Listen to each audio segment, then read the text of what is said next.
Welcome back to Owen Automotive, everybody, and we have an exciting episode lined up for you today. Got the XK150 way in the air on a scissor jack lift. That's going to be handy for fitting things like the fuel tank and the remaining parts underneath. Now we got a long way to go here. You can see I have the motor there with no cylinder head, and we got a lot of parts here on the shelves still to put on, so quite a ways to go, but I can see the light at the end of the tunnel. You see the motor here all painted up from the last episode. And what it's missing is a cylinder head, and that's over here on the table, all wrapped up, fresh from machining. Really excited to see what this looks like. Let's dig into it.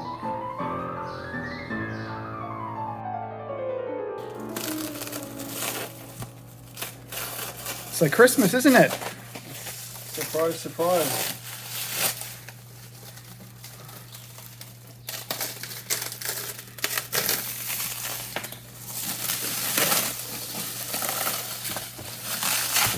See the new guides in there. Looking nice and clean. Okay. And I cleaned this up before I sent it to machining. It was all walnut blasted. Shall we do it? Wow, look at that. Amazing. Looks like it's lightly oiled. Wow, look how clean it is. So if we just push up a valve here, we can see the grind. So we can see the grind there. Looks like they didn't touch the valves, but new seats in there. Look like a 3-angle grind, is that right? At least, yeah, more like 4 or 5. Is it 4 or 5? 1, 2, 3, 4. Wow. Amazing. So these are hardened exhaust valve seats that are gonna last as long as the car will now. That's amazing. Let's zoom in there and look at that. Ooh. Yeah, those valve seats look good. They did the intakes too, didn't they? Yeah, there's definitely at least 4 angles on there. Yeah, that's nice. We got 1, 2, 3, and then the original one there. So these aren't ground, these are cut on a cylinder head machine, and that's how they're able to achieve this multi-angle cut. You could do it with a stone too, it would just take a lot longer. See, everything's been deburred. Nice. The cylinder head looks pretty good. The water jackets. This is a nice looking head. No corrosion. Yeah, no corrosion. So next I want to find the elusive color duck egg green. You guys are going to join me on a journey of paint mixing. And we're going to mix some paint until we find that light duck egg green that everybody's talking about. Tinking it up. Okay, everybody, light duck egg green. That was a color that came on the very early XK150s. And the later cars had blue, so it's kind of known that the early cars have light duck egg green. The light cars are metallic blue. And I'm going to show you the exact formula for light duck egg green here. I'm going to spill the beans. You get some white, and you put in Burnish Racing green until you like it. Let's see what we get. A little bit of BRG in there. See what that looks like.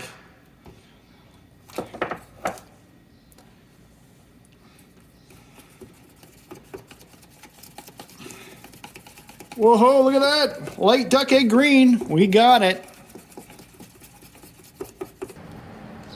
Just getting ready for paint here outside with this cylinder head. And one thing I didn't really notice inside was that all the flat surfaces have been flattened and smoothed out. Even the breather cover surface here has been smoothed out. So yeah, real high level attention to detail that I like to see. Everything's been done on this head. It's wonderful. Looks like they were cleaning it out by blasting too. See how clean it is in there around where the spark plugs go. And one thing I should mention is that this is the original head to the car. Look at that, V2161-8.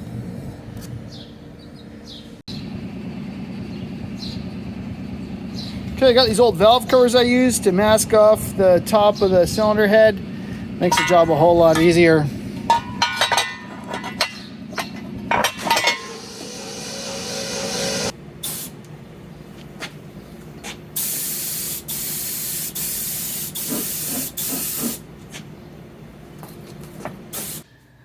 Look at that. The cylinder head's all nicely painted, light duck egg green. And I know what a lot of you are thinking, it should be blue, it should be blue.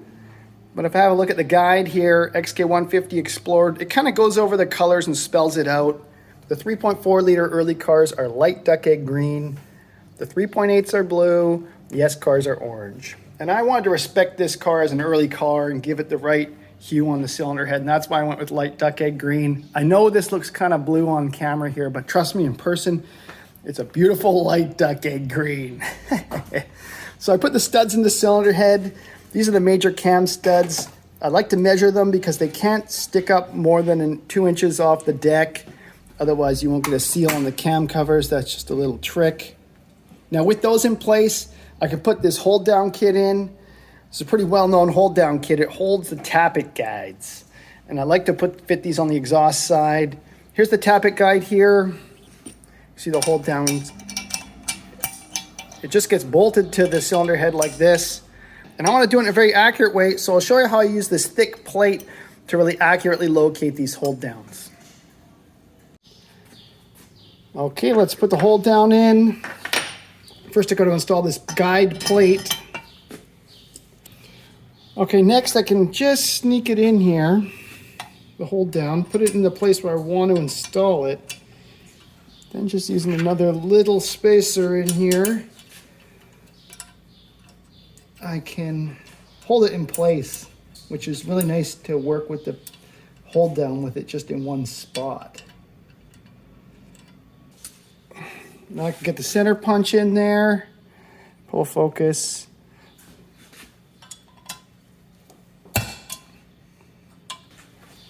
I got tape on my drill here. That's gonna show me where my stop is because I only want to go down 1/2 inch. And kind of use this as a workpiece and see how level I am.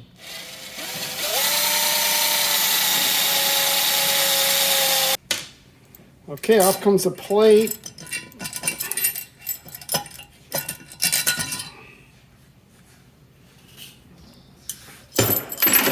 Hold down.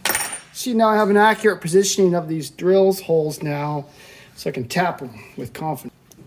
Okay, I'm going to install this hold down with some Loctite. I guess if you're old school, you could drill some holes in these bolts and use some lock wire. I'm a Loctite kind of guy. I believe in it. Thread lock, red.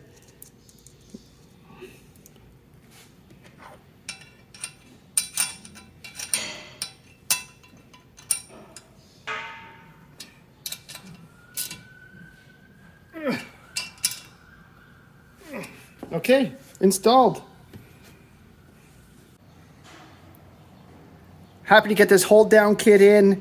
It's a small price to pay to ensure that these guides aren't going to travel. When the cylinder heads get hot, these guides tend to move up and then they start interfering with the cam lobes and then you got a mess. So it's good insurance to have these on the exhaust side. That's what Jaguar did in the 70s. Now, if your head's been overheated, you definitely want to put them on the intake side as well, but that's pretty much not as necessary because they don't take the heat quite like the exhaust side does. Now next I want to put the valves in. We can see they've been numbered from the machine shop, so I have to respect their numbering system, put them in with the new springs and the keepers, and we'll get that going.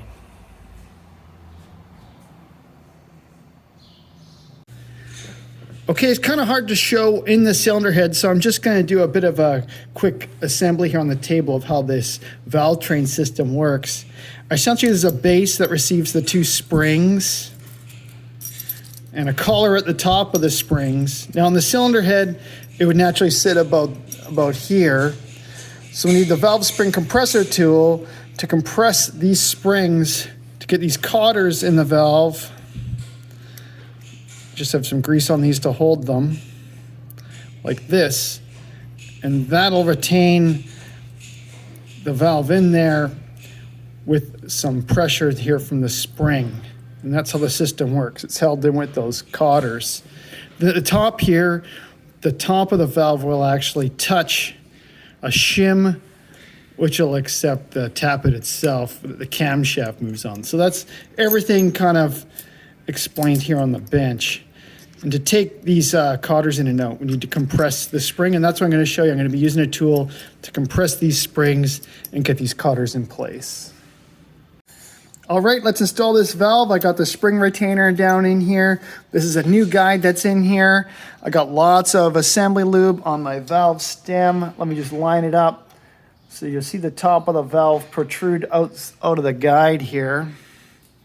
There we are. I can put the double springs in place. And the collar. And now you can see this needs to be compressed down so I can get these cotters in place and hold it in with spring tension on the valve.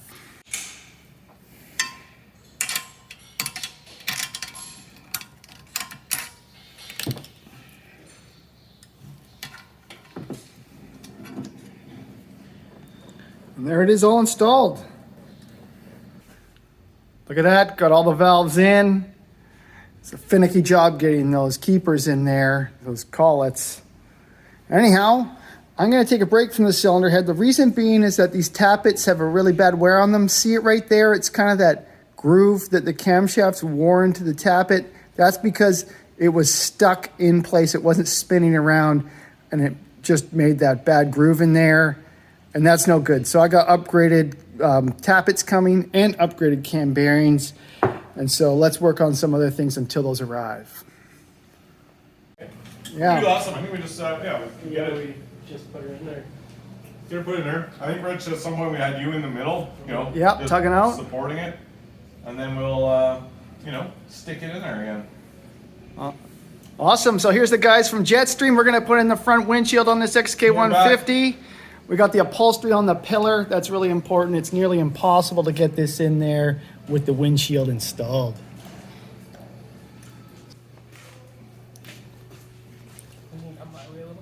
Yeah.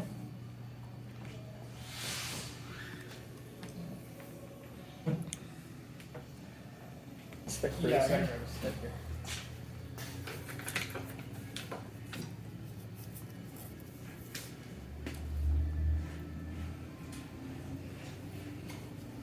Just working it in. So why does this one not need any rope? Because it's thicker on the backside, and the type of seal it is Yeah. that it goes in the car first, and then we just flop over this edge. It's easier to move that edge over. Okay.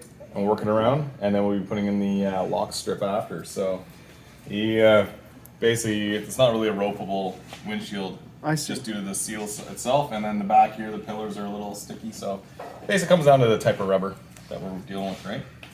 The design of the seal. So these ones. Yeah, because the rear one, I don't think it had a lock strip. That's a big difference, right? Yeah, there's no lock strip on that, but it's just to profile the rubber. Some you can get away with putting a rope around it and roping it in, which is ideal. This is a little bit more of a hassle, but that's how they like to get done. So I think the Jag E-Type rear window, same thing. You gotta put the seal in and then work it in.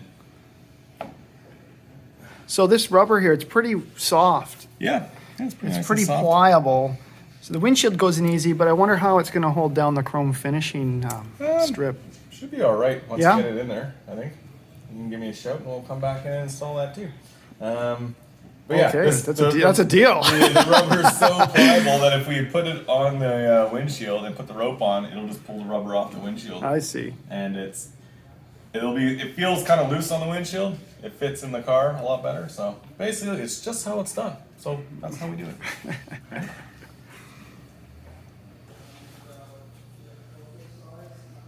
Last bit of lip to go around.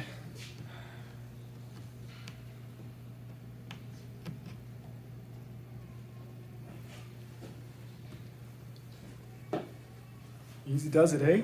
Yeah, I'm just waiting for Rhino to catch up on that side. And we're slapping in. Slapping We'll in. give Rich a few slaps for making us do it a second time, and everything should be good. Hey,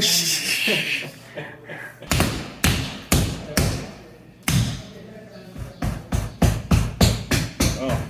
good slapping there, gentlemen.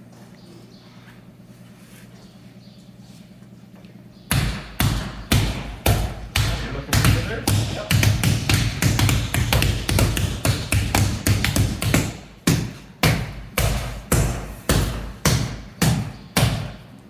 Is it landed? I think so. Pretty good, yeah. Awesome. Okay, next up, now it's all slapped in, I'm gonna do the lock strip. I guess that really just kind of pushes out the seal, eh, and Yeah, it spreads the seal. And, spreads the seal, and so we're gonna do what I think we did last time, is start at the top, working around, pass it off. and using the window cleaner there as lube. That's right. It's a good tip because it doesn't really hurt the paint, No, and it works evaporates. Works on everything, cleans the glass at the same time. Maybe just pull You that have out the of there. proper screwdriver there. Yeah. There goes.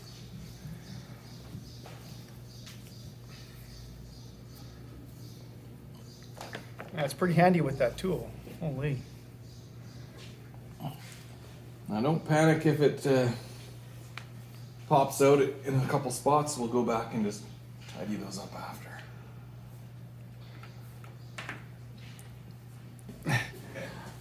All right, we got the lock strip in. Looking awesome there, guys. Thanks for the help. No problem. I went for Rich. Yeah, thanks, guys. Couldn't do that myself. It's all installed. We're ready to go. All right, off to the races. There we go. Got him. That was the inside of the. Super happy to have that windshield in. Got some sealer on order. And gonna get that thing nicely sealed up next. But for now, I got the parts in so we can keep on the cylinder head, keep assembling it, and put it on the motor. What came in were these cam follower tappets, brand new, love that. And we got the new cam bearings by Mallet. Part number's right there if anybody's curious. And so yeah, there's a bit of an art to this. I have to put in the right size shim on each valve. And we have a huge, big assortment of shims here. Mostly used. It's okay to reuse them as long as they haven't been used on both sides. So for instance, that one has never been used, only on the one side. So you can flip it over and reuse them, extend their life, because these things are pretty expensive. Cleaned up the cams, they're hollow, so I made sure they're nice and clean all the way through. And the intake side here has the tack drive. So I'm going to assemble this with assembly lube. The cam caps have to go on. They're numbered on the other side here. So they all have to go in the correct place. Put them down 15 pounds. I'll assemble all that, then we'll see what the measurements are. I'm going to do a baseline of 94 thou shims. I got 694s here. We'll put those in, and we'll see what we got. Here's the order of operations. I just love the look of these new cam bearings. Yeah, let's put this together. All right, we have them all measured. We can see we have 3 thou, 7 thou, 5, 6, 9, and 8. So none were exactly right the first time. And I'll probably try to aim for 4 thou the whole way across. Now the engine would run like this. It's just that on this end, it might be a little noisy. When these gaps get larger, the valve train makes more noise. And so I'm gonna really make sure, go through this whole side, get it totally correct. And I gotta lift this cam almost out so I can do the other side because it's an interference motor. And another thing I should mention is I probably should have started at the smallest size here, the smallest size shim, 85 thou, because there was a good chance that I would end up with no clearance at 94. So yeah, I think it's a good idea to start at 85 thou the whole way across, then move up. That way you can usually get it in 2 sweeps. And I think I'm gonna be able to get it here as well. We're getting there. Gonna put the cylinder head on the block, pretty exciting. Just did a couple things in preparation for that. One is tie the timing gear up in its tightest position along these ways. That way there's clearance for the cylinder head to drop down. Now you can see I have a cylinder head gasket here. It's a multi-layer cylinder head gasket, 3 layers by Cometic. I love these things. It helps ensure that our compression and our cooling passages will stay nice and tight. Worth its money, definitely worth its money in gold. Now just go over to the cylinder head here itself. I put all the remaining studs in, and any ones like this on the end that go through to the oil passageway, definitely go in with silicone. Some of these ones down here go in with silicone as well. Don't want those threads leaking. I put both of the camshafts in. All my clearances are right. Now I had to put them in and make sure they were in the right spot with this cam setting tool. You can see there's a little notch there for this cam setting tool. And that's really important. If I just willy-nilly go and throw the camshafts in any which direction, there's a chance that they can foul because this is an interference head.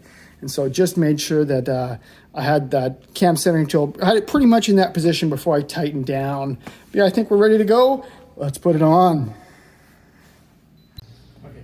All right, let's put the cylinder head on. Had to take these little nuts out. Got the engine top dead center cylinder number 1. So that timing will be right. Let's drop it on.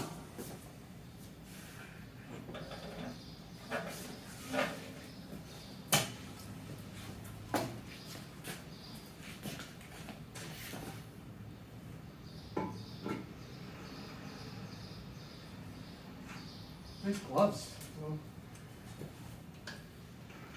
Slow. Okay. Oh, nice. Now I think your lock wire has to come out because it's keeping it from, that lock wire is keeping the 2 gears tight on the head, so we gotta snip that lock wire. Okay, we're gonna snip the lock wire. Yeah. Awesome, thanks. All right, that's good, eh? Yeah. Next up, gonna fasten the cylinder head to the block. I just love the color of this paint contrasting with the black block. Looking bloody brilliant. So the first step, I stuck in some spark plugs. Don't want any debris down in those combustion chambers. And here's the little fastening kit. It's a really cute thing. It has all the thick washers and the large domed acorn nuts, whatever you want to call them, that torque down on the studs and hold the cylinder head to the block. I have to do some due diligence. I'll show you what I mean. I measured the highest stud and had a look to make sure I had thread clearance in the dome nut. And I do, so I'm good to go on that front. And next I'm gonna put some lubricant down. I have this ARP assembly lubricant. I'm gonna torque these all down to 55, and we're gonna start in the middle and work outwards according to the shop manual.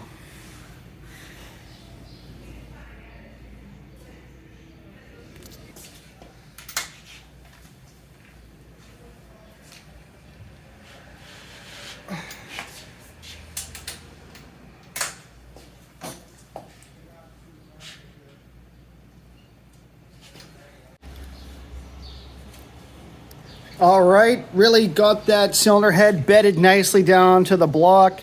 See, there's some auxiliary small nuts around here, and I just put a copper washer on there. That's the way they did them from the factory to seal any oil leaks. Now, what I'm responsible to do right now is make sure that all the valve train is synchronized. So the block before the cylinder head went on was at top dead center. The cams are timed for top dead center with this setting tool. And the last part of the equation is this vernier adjustable camshaft sprocket assembly. See, it turns in here. And what I gotta do is get the holes lined up at the end of the camshaft with this sprocket. And I also gotta make sure I have the correct tension. And I'm gonna go ahead and do that, and we'll see what the result is. Love that when it just clicks into place. It's not quite it, but it's close. That's it. It's perfect. Love it. All right, I'm pretty sure everything's lined up, but one last check. We're gonna rotate the engine a few times, then have a look at the cams and make sure that they're in the right position.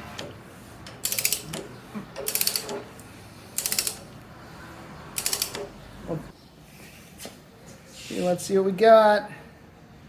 That's perfect. And that one is as well. We're ready to go.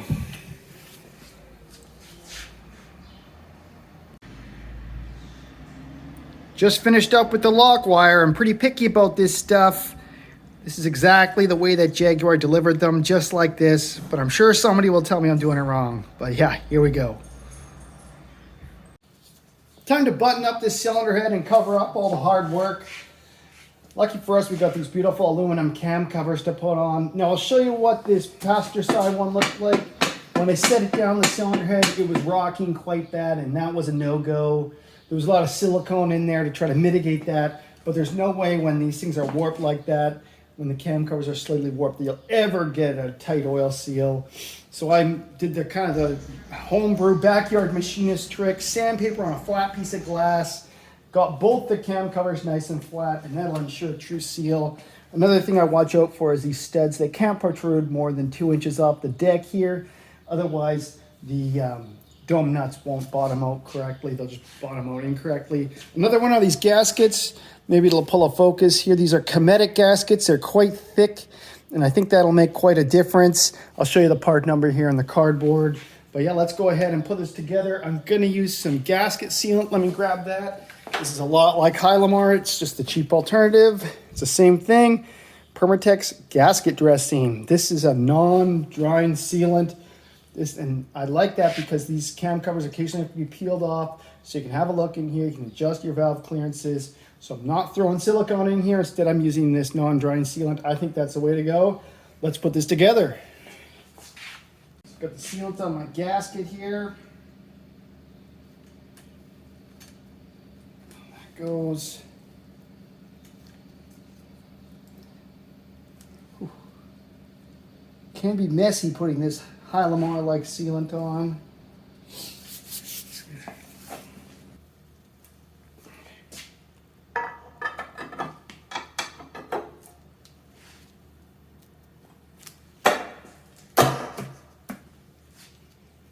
I want to center it around this hole right there. Now, it's always a good habit to start anything like this, attaching two objects when one might have to move a little bit. Start in the middle, just like the cylinder head, and work your way towards the edges.